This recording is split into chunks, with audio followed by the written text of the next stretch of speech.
Namaskar. In today's episode, we will discuss the post-delivery period. With the birth of the baby, a lot of changes come to a mother's life.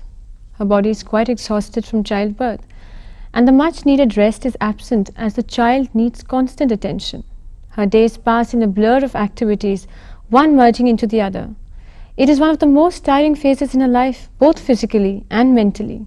Becoming a mother brings with it a lot of conflict and worries related to personal identity, body image, and the concern for the newborn child and the family relationships.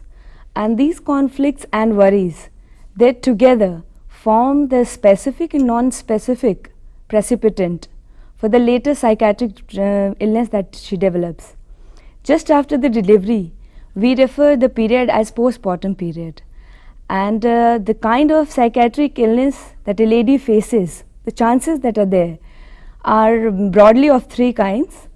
They can be classified as postpartum blues, which has symptoms like frequent and prolonged crying, that the lady starts crying without any specific reason for it. And there is anxiety associated with all kind of activities that she leads to. Then there is alienation. She withdraws from all kinds of social functions.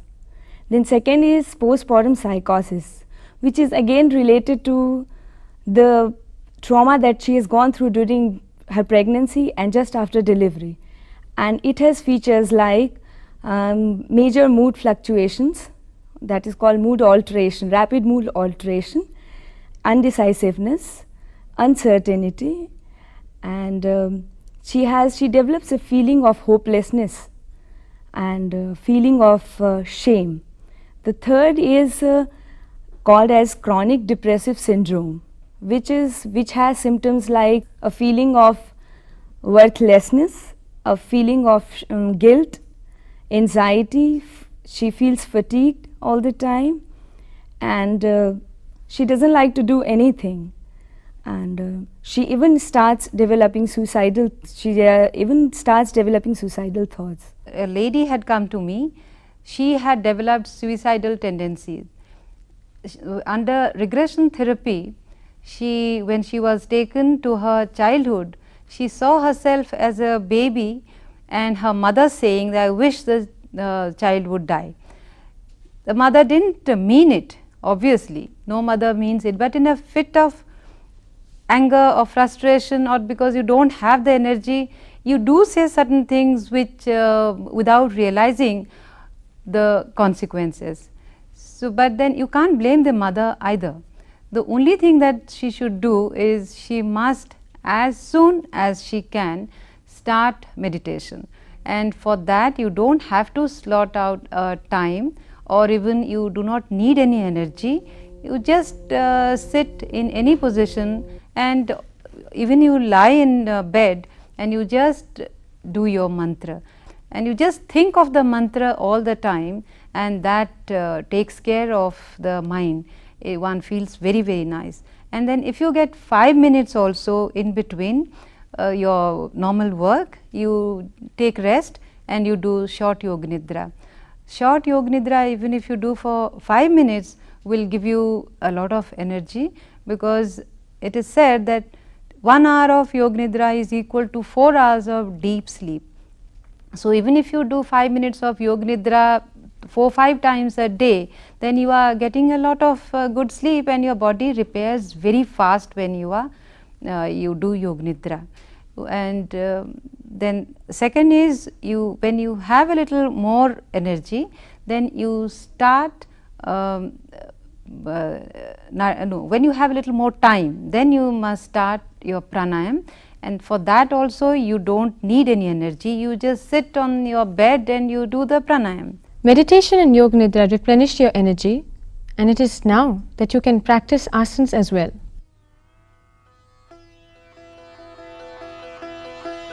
After deliveries, some of the asanas that you can do are the Pavan Muktasana series, leg rotation, cycling, and side rolling.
40 days of confinement is very depressing.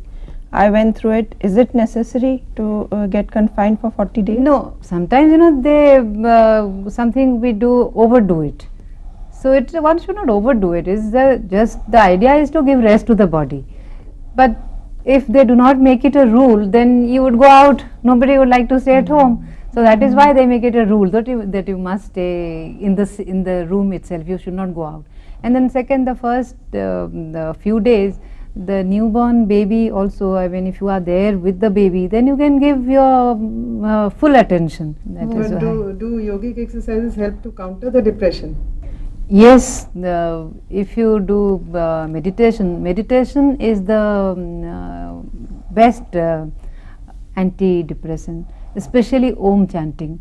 If you are doing Om chanting aloud, like take a deep breath, and as you breathe out you say Om, and sort of try to make it as long as you can and concentrate on the sound, and it is a very, very powerful antidepressant.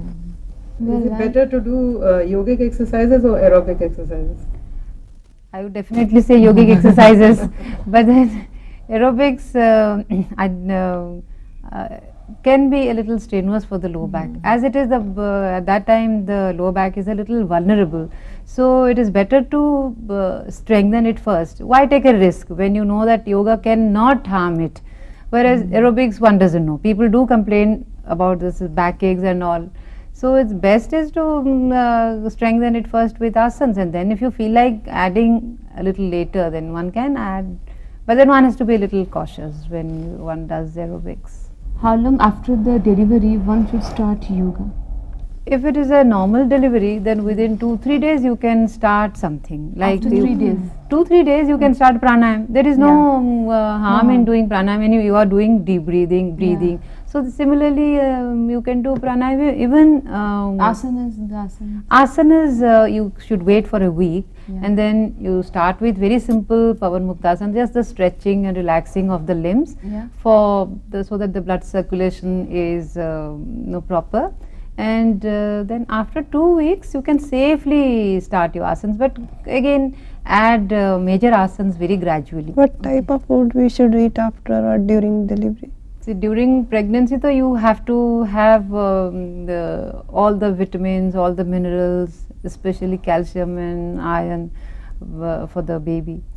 But then after delivery also you have to take care of your diet, because if you are feeding the baby, you have to produce that much of food for the child, and if the diet doesn't have enough calcium, then I believe the body takes calcium from the bones. So that is not a very wise thing to do. Yeah, after delivery in Indian homes, one is taking badam milk and all that. Is it really required? You need extra vitamins and minerals. That is why they give. Badam is not very bad. Badam is very good. It is full of vitamins, and milk in any case calcium. So you should take badam. You just have to see your diet has all the vitamins, all the minerals, and a lot of calcium. With more energy and enthusiasm, you will be able to take care of your baby with the understanding and love which he needs for his emotional stability.